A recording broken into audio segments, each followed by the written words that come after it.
The satin stitch creates a flat, smooth fill stitch. For this one, we come up on one side of our shape, pull our thread through so we feel that knot nice and flush with the back of the fabric, and then we go across to the other side of that shape and gently tug so our thread becomes nice and flush with the fabric. For our next stitch, we come up right next to where we started that first one.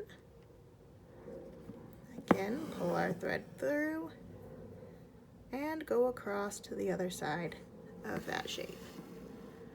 We want our stitches nice and close together, almost like they're giving each other a hug. But we always start on one side and go across to the other side. This helps ensure you have even tension on your stitches and they lay flush with the fabric.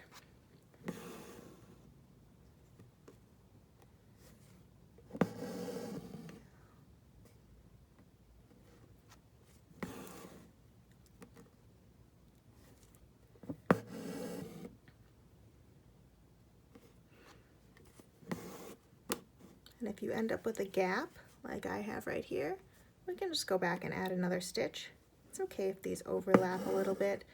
We just want to ensure we have a solid fill of color and stitching, like so.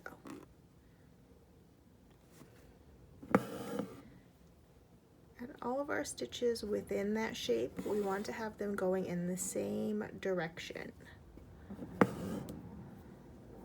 If you were to change the direction, it would kind of start looking more like the seed stitch, but really long, large blocks of it. So we want them always to go from one side of the shape to the other side, giving us a nice, solid fill of color.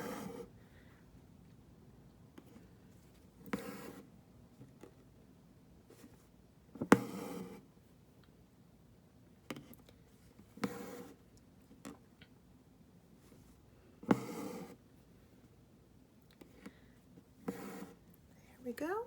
As you can see, the back on this looks the same as the front for my satin stitch.